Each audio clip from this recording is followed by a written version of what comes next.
Is it Bill Bailey?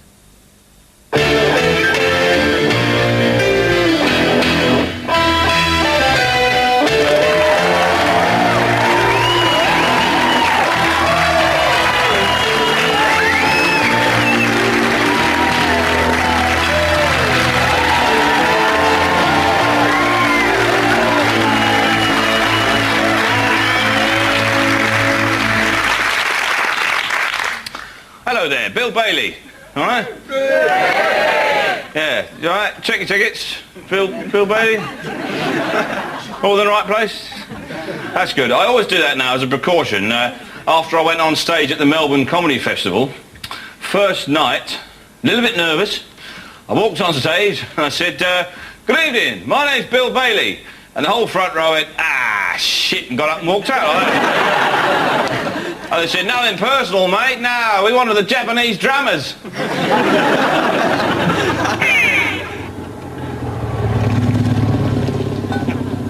There. What's so shit? Bloody can't go there. Coffee idiots who drive anything. There. They got any music there, though? What's this? The best of Enya. There, you don't need that. You'll just stick your head out the window, let the wind whistle through your ears for a couple of hours. Celine Dion, she's a skinny bastard. No, what's it? Gary Barlow. Now, you'll be all right with him, of course. You got your red meat, you got your white meat, get your crock pot happening. He'd keep you going for weeks. Can't you make this bloody thing go any faster? Put your foot down, dog. Right, get out! You miserable vomit! My bag! You got my bloody bag! Well, I don't need it anyway. I can get everything I want with these. Get myself a few worms, dry them out, make a seagull trap. So anyway, I am a bit of a nutter magnet as well. And like that, I mean, I can't help it. It's my own fault. It's the kind of gigs that I play. You find them at festivals, particularly the Glastonbury Festival. Now, that is a mecca for those with, shall we say, no agenda.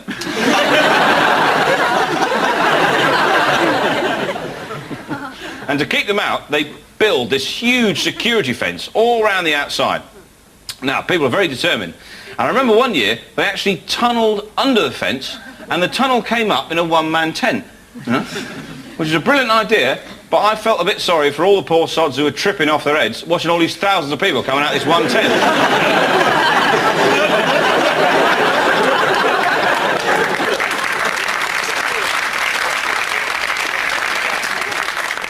That's not right, man.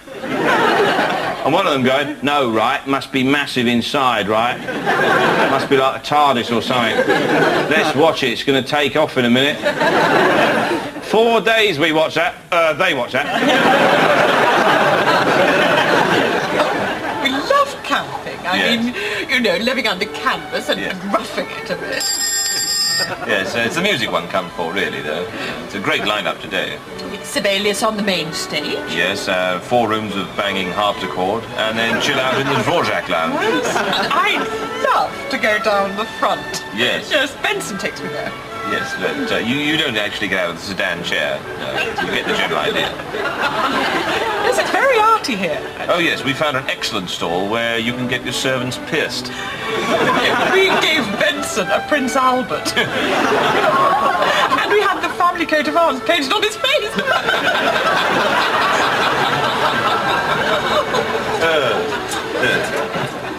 Oh dear, oh dear, oh dear. You know, you see, this fork actually goes there. But these sort of do's, one doesn't mind having them muck in.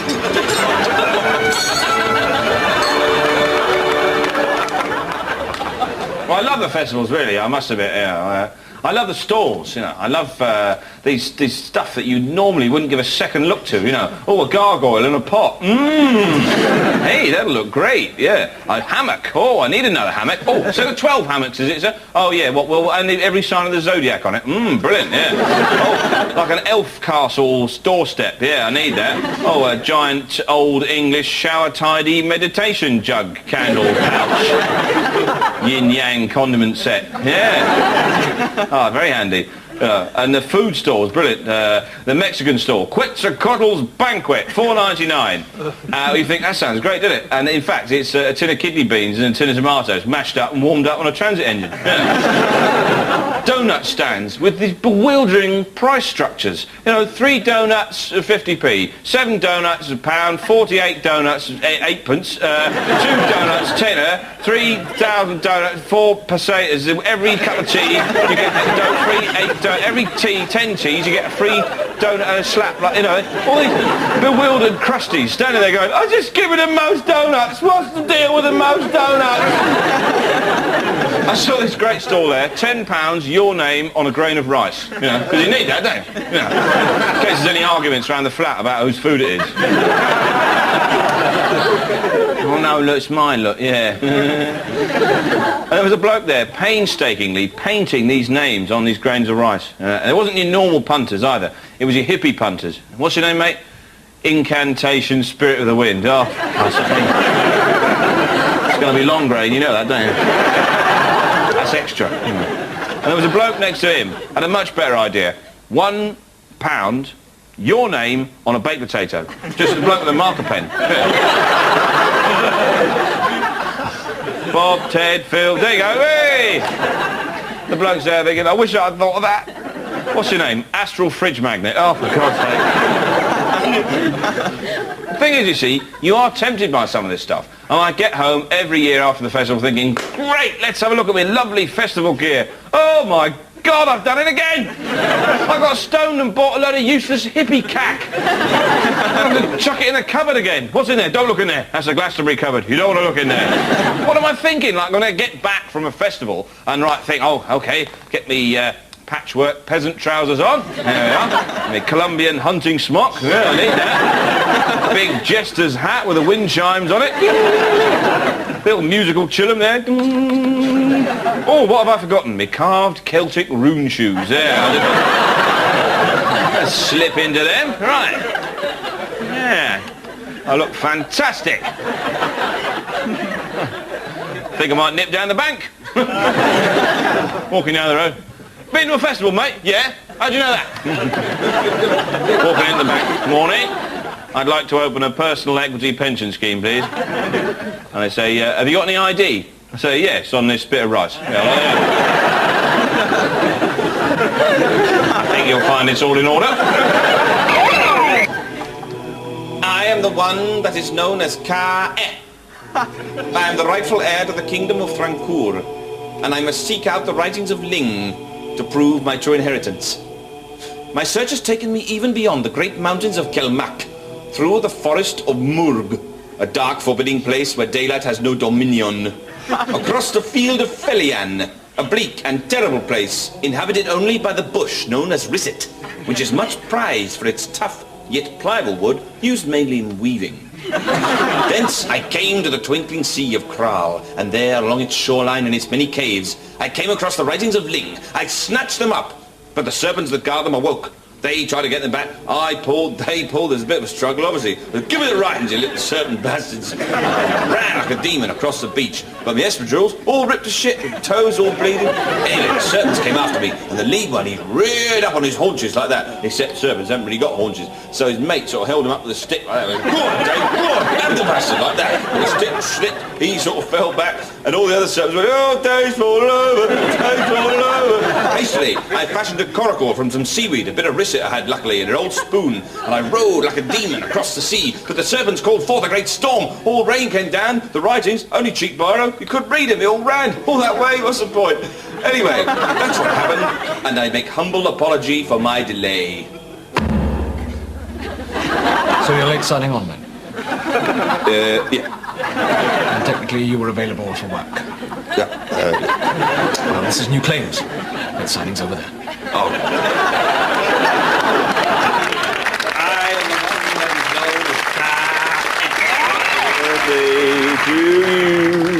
Happy birthday to you. Happy birthday. How's it going? What? How's it going? Ready? What? Ready?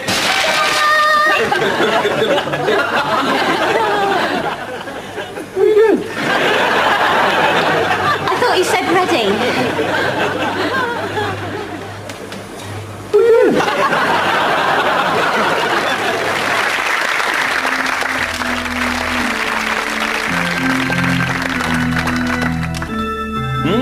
bit of mystery. You know, when I was a kid, I always remember singing hymns in church, and the organist would always give everyone a bit of a head start. It was like that big chord, wasn't it? And that was a kind of like a, on your marks!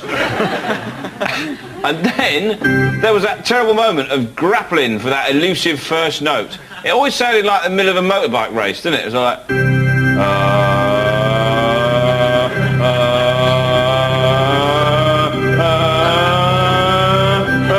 Come on, come on! All people that on earth do dwell.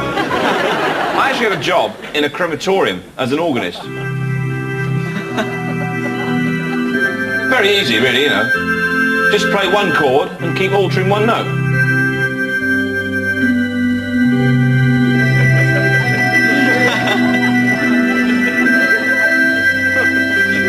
That was the easy bit. The hardest bit was trying to look sympathetic to all the relatives shuffling past.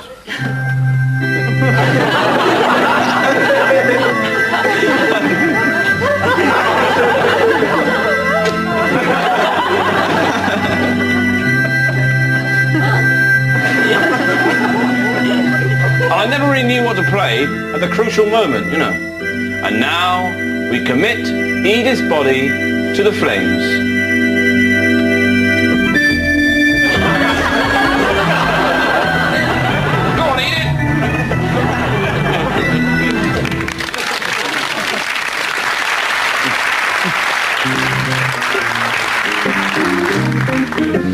I used to be in a jazz quartet. We had a residency at Bridgewater Community Centre. Don't laugh, you know, it's a regular gig. The trouble was, there was a lot of problems in the band. You know, a lot of ego problems, people trying to outdo each other in the solos. So I'd finish my solo.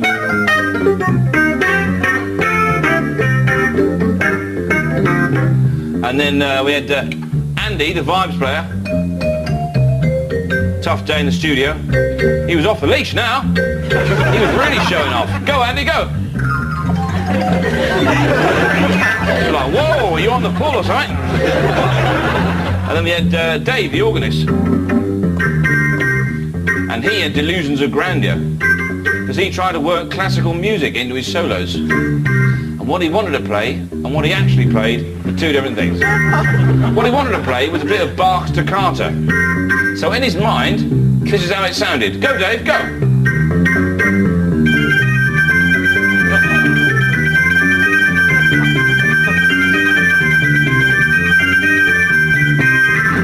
Whoa, Dave, you're on fire tonight. But how it actually came out was more like this.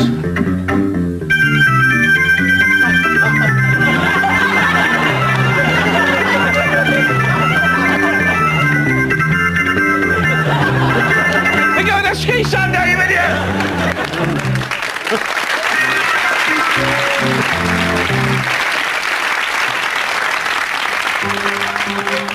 The Van. We go behind the scenes of a busy fast food outlet. We show you 3 weeks in the lives of Terry and Gordon as they meet the challenges of this demanding profession. There we are, one beef burger. Thank you very much. Enjoy the rest of the afternoon. Go on again.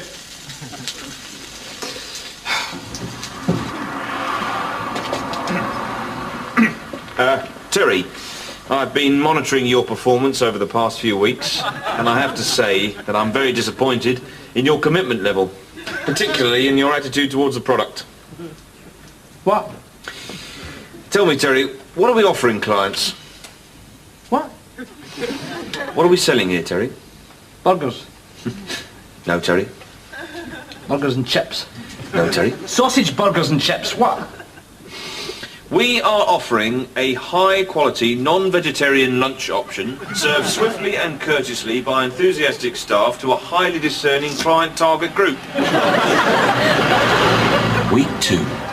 Gordon has noticed that Terry is not making the best use of his griddle space. Terry, I don't think you're taking this job very seriously.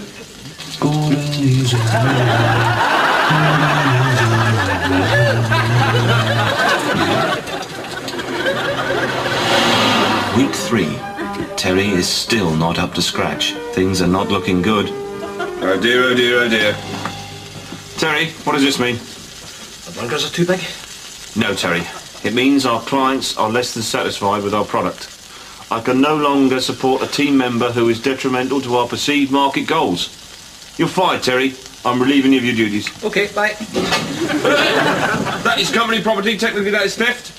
I wish you well in your future career, but you need to consider your attitude if you want a future in catering. With Terry gone, I was able to streamline my operation, consolidate my position, and fight off hostile mergers. Go on, then. Oh, sorry, no, was it?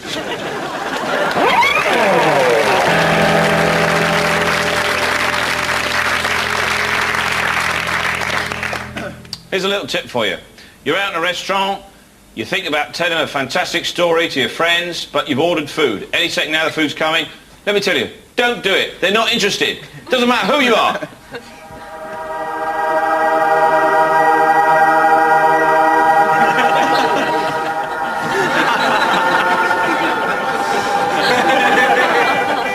I have brought you all here tonight for a reason. It weighs heavy upon my heart. But I have to tell you that... Bethlehem Grill. That's me. I have taught you many things, but tonight I wish to tell you that... Jerusalem artichoke.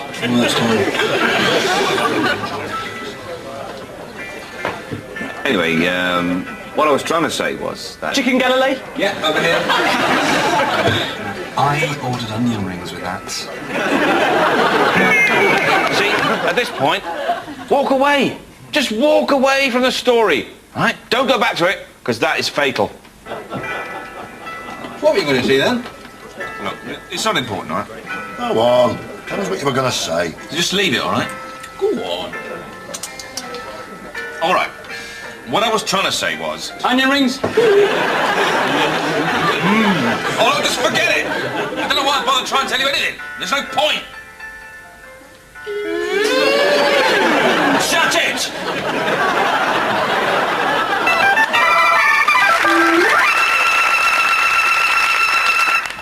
People say to me, Bill! And I say, yeah? And they say, look out! I go, no! But also they say to me, Bill, how can you condone the use of hallucinogenics?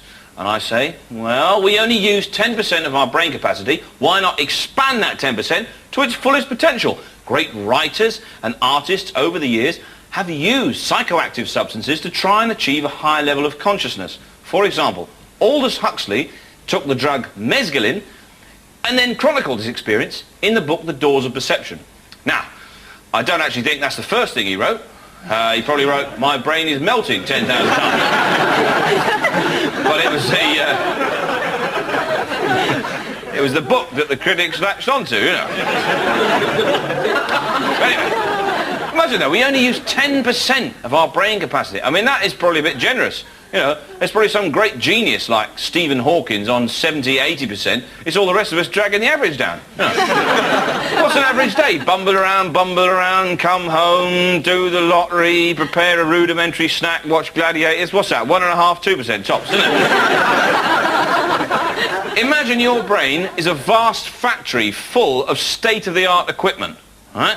The only sign of life on there at the moment is the light on in the warm pie shelf in the canteen. Pies.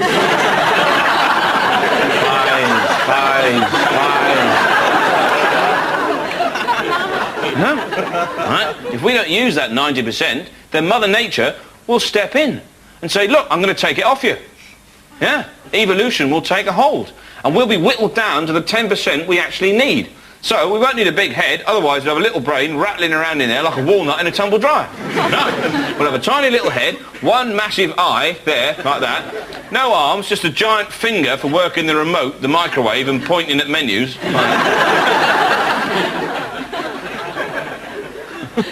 Giant tongue like a naan bread, like that. And this arm will have developed into a large, wide, tray-like appendage to make it easier to eat takeaways in the street.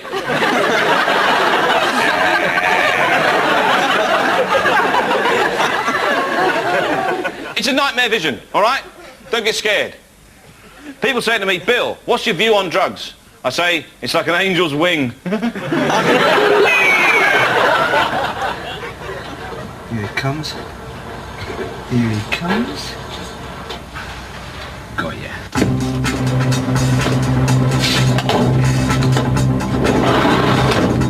Take off.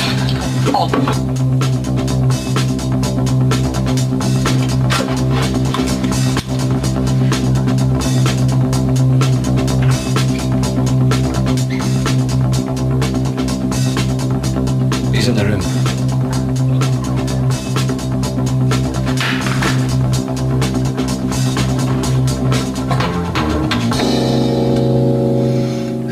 So, we meet again, my friend. Last time in Hamburg, I believe. Things went smoothly. We're professionals. Drink? Yeah. Snowball. I ain't familiar with that particular one. In my country, it is an egg drink made with the lemonade. The cherry, you must earn it. It is a reward for business to come. 2 snowballs, no cherries. Yeah, business. I like you. I want to do business with you. But Chicago won't send a shipment of this size unless they know the names of the backers. Names? Ha! What is a name? Does it have a shape? Can you eat it? No. To me, a name is like a string on a balloon. It is attached to the balloon, but it is not the balloon itself. Maybe they're using some kind of code. In my country, we have a word. Geschlieben. It means to, how you say, embarrass a farmer. Guy, walking around with their little... Buckets. Yeah. It comes from Guss, which is crops, and Schlieben, which is laugh. So, I laugh at your crops. Everything they touch turns to mud. You put 10 farmers in the desert, within half an hour you got filthy, stinking mud. you see a farmer. We don't call them farmers, buddy. We call them mudmen. God, I hate them stinking, filthy mud monkeys. Lower.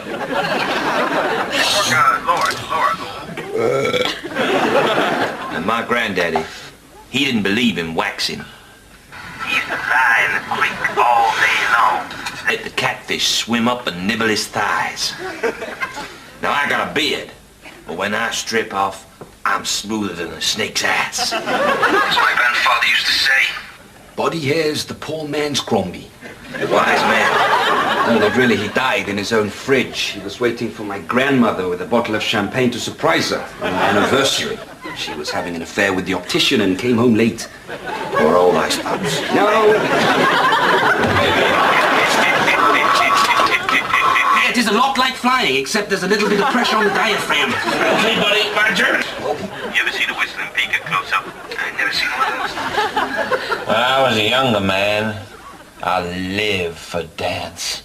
Schnell mit der Rocker, schnell mit der Boogie, schnell mit der Roller, all night long! In my country, we are loving the rock music. Yeah. Rockin', rockin', rockin', rockin', rockin', rockin', rockin', rockin', rockin', rockin', rockin', rockin', rockin', rockin', with good friends!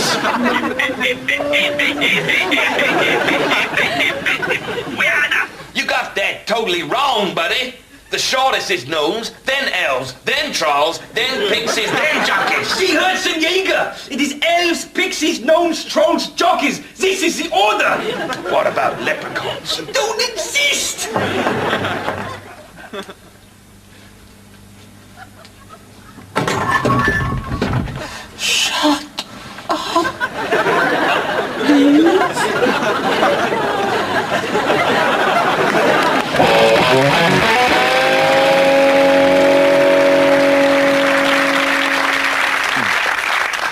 Yeah, I'd like to pay tribute now to the great 70s bands of the 70s. Those great prog rock bands. This is my tribute. It's called The Leg of Time. Thank you.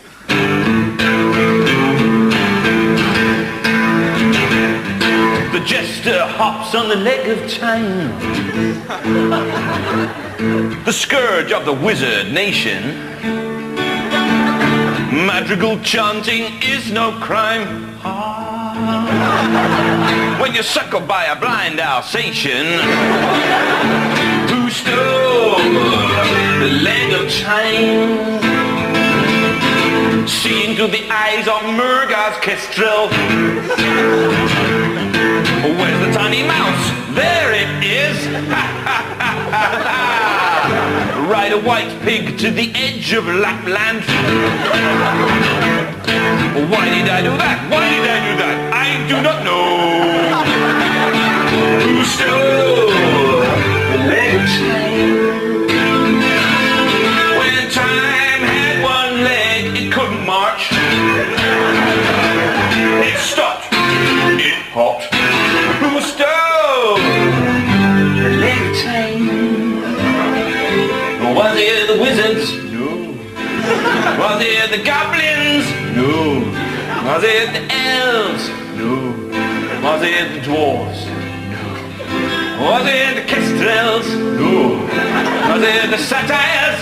No. Was it the brain police? No. Was it the orcs? No. Was it the man with the key to the door of reality underneath the mat of insignificance?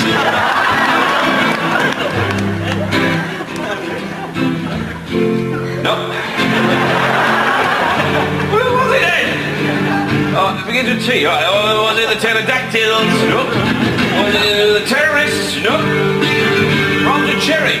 Oh yeah, it was Terry. Terry, but Terry stole the leg train. Got me middle eight. Oh, Terry, you slag, you nicked the leg of John. Give it back before you get a slap. Oh, take it down the dog and duck and leave it behind the bar, or you'll get a slap, sunshine. Don't give it a rabbit. Leave it behind the bar, get off my sister. Leave it behind the bar, get off the ground. Leave it behind the bar. Stole the leg train. Cherry, cherry, stole the leg train. The theft of time's leg was his crime.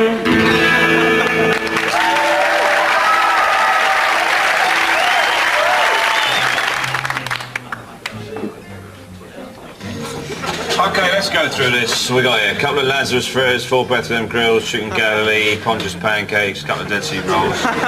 What's this? Hot cross buns. What's that all about? Judas, have you put in? I only had a stone. Look, all right, I'll get this. But this is the last time I'm taking you lot out to supper. What was that? Well, taxi for Christ.